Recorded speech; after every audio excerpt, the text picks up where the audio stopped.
Hello friends, welcome to study Mantra. आज हम reading comprehension में कॉग्निटिव फैटिग यानी कि संज्ञानात्मक थकान के ऊपर एक पैसेज को रीड करके क्वेश्चन सॉल्व करेंगे। तो चलिए स्टार्ट करते हैं। Cognitive fatigue is a form of mental exhaustion that occurs when individuals are required to maintain prolonged attention, process complex information, or make high-stakes decisions continuously.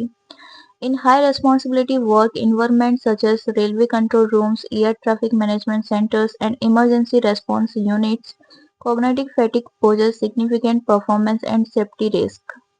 In railway network management, controllers must track multiple trains running on different routes, observe signaling patterns, assess unusual alerts, and make decisions within seconds.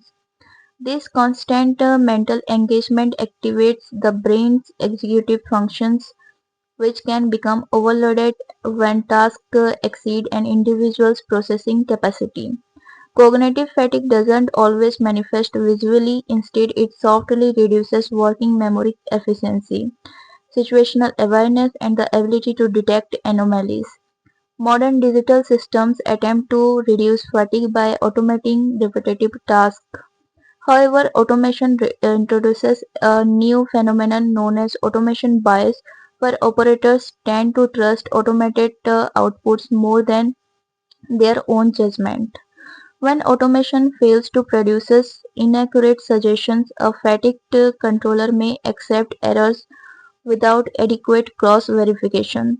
To counter these risks, organizations implement structured duty cycles, mandatory rest intervals, cognitive training modules, and environmental adjustments such as optimized lighting and reduced noise levels. Studies indicate that micro breaks of even 2 to 3 minutes significantly improve decisions accuracy. Despite technological advancements, the human brain remains central to complex decision making, especially in crisis situations where automated systems may not interpret conditions correctly.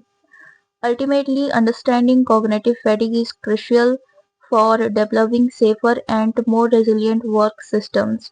A fatigued mind can compromise safety, while a well-rested and mentally supported workforce can dramatically enhance reliability and response efficiency in high-risk environments. ठीक है, आप हिंदी में भी इसको यहाँ पे पढ़ सकते हैं और समझ सकते हैं। तो बेसिकली कॉग्निटिव फैटिग का मतलब होता है दिमाग का थक जाना। जब कोई पर्सन बहुत देर तक ध्यान लगातार रहे, कॉम्प्लेक्स काम करे या जल्दी जल्दी इंपॉर्टेंट डिसीजन लेना पड़ जाए, तो तभी ये फटीग होती है। Railway section controller, air traffic controllers और इमरजेंसी वर्कर को एक टाइम पर बहुत सारी चीजें देखनी पड़ती है। Train, signal, alert, unusual situation. तो इस चीज़ों में उनको जल्दी जल्दी अपना डिसीजन लेना पड़ता है। तो इस वजह से उनका दिमाग ओवरलोड हो सकता है। जब कॉग्निटिव फैटिग होती है तब वर्किंग मेमोरी वीक हो जाती है, छोटी-छोटी चीज़ें मिस हो जाती है और गलतियाँ होने का रिस्क बढ़ जाता है। आजकल मशीन्स और ऑटोमेशन थोड़ा हेल्प करते हैं रिपीटेटिव काम को कम करने में, लेकिन एक प्रॉब्लम होती है ऑटोमेशन बायस, जिसमें थके हुए लोग मशीन की बात को बिना चेक किए सही मान लेते हैं। अगर मशीन्स गलत सजेशन दे तो ऑपरेटर भी गलती कर सकती है वहाँ पे। तो फैटिग कम करने के लिए regular breaks, training, better lighting, कम नॉइस और 2-3 मिनट का छोटा सा ब्रेक बहुत बेनिफिशियल होता है। रिसर्च के हिसाब से ये ब्रेक्स डिसीजन मेकिंग को इम्प्रूव करते हैं। आखिर में चाहे टेक्नोलॉजी कितनी भी एडवांस हो जाए, ह्यूमन ब्रेन ही फाइनल डिसीजन मेकर होता है, स्पेशली रिस्की सिचुएशंस में। इसीलिए कॉग्निटिव फैटिग को कंट्रोल करना बहुत ज़रूरी है, ताकि रेलवे जैसे हाई रिस्क की जॉब सेफ और रिलायबल रहे। तो ये था समरी। अगर आप हिंदी में इसको पढ़ लिए होंगे तो अभी क्वेश्चन देखते हैं।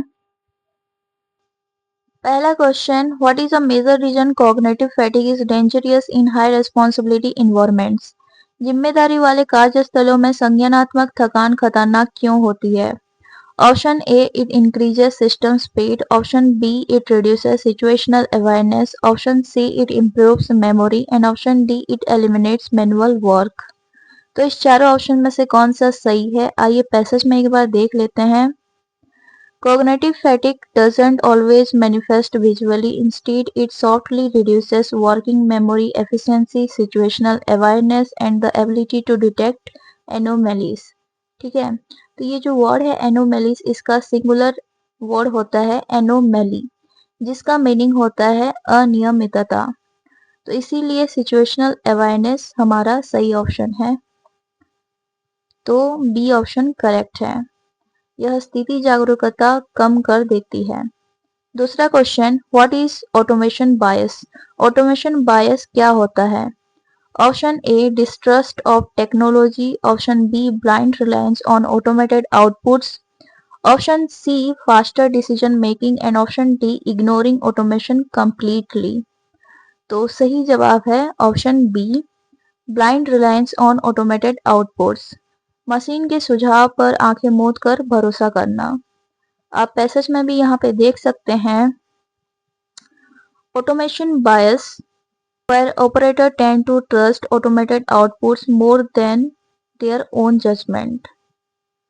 अपने जजमेंट से भी पढ़कर जो ऑटोमेशन से आउटपुट निकलता है उसको आंखें मूंद कर भरोसा करना ही ऑटोमेशन बायस होता है। ठीक है, थर्ड क्वेश्चन देखते हैं, Which function is primarily affected by cognitive overload? संज्ञानात्मक ओवरलोड से मुख्य रूप से कौन सा कार्य प्रभावित होता है? Option A, executive functions. Option B, basic reflexes. Option C, physical stamina. And option D, visual appearance. तो कौन सी चीज इस चारों ऑप्शन में से मुख्य रूप से प्रभावित होता है? सही जवाब है हमारा ऑप्शन ए, एग्जीक्यूटिव फंक्शंस। ठीक है, फोर्थ क्वेश्चन देखते हैं, Which method is mentioned as effective in reducing mental fatigue? मानसिक थकान कम करने के लिए कौन सा विधि प्रभावी बताई गई है? Option A, longer working hours.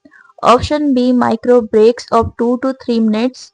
Option C, continuous monitoring without rest. And option D, more automation. ठीक है, तो इन चारों ऑप्शन में से कौन सा ऑप्शन मेंटल फटीग यानी कि मानसिक थकान कम करने के लिए विधि प्रभावी बताई गई है? तो आप यहाँ पे पैसेज में भी देख सकते हैं, studies indicate that micro breaks of even 2 to 3 minute significantly improve decision making accuracy. ठीक है, तो इसीलिए हमारा फोर्थ क्वेश्चन का आंसर होगा ऑप्शन बी, 2 से 3 मिनट का छोटा सा ब्रेक मेंटल फटीग को कम कर सकती है। ठीक है, fifth question, the passage suggest that ultimate responsibility for decision making lies with. अनुच्छेद के अनुसार अंतिम निर्णय जिम्मेदारी किसकी है? Option A, automated systems. Option B, human controllers. Option C, software engineers. And option D, maintenance staff. तो डिसीजन मेकिंग की जिम्मेदारी किसकी है? तो सही जवाब है ऑप्शन बी, ह्यूमन कंट्रोलर्स। ठीक है, तो आज के पैसेज के 5 क्वेश्चन हमने सॉल्व कर लिए हैं। आज का पैसेज थोड़ा कॉम्प्लेक्स था और थोड़ा लॉन्ग था, पर वीडियो को लाइक करके प्लीज चैनल को सब्सक्राइब कर दीजिए। मिलते हैं और एक ऐसे इंटरेस्टिंग पैसेज के साथ अगले वीडियो में। Thank you for watching, keep learning.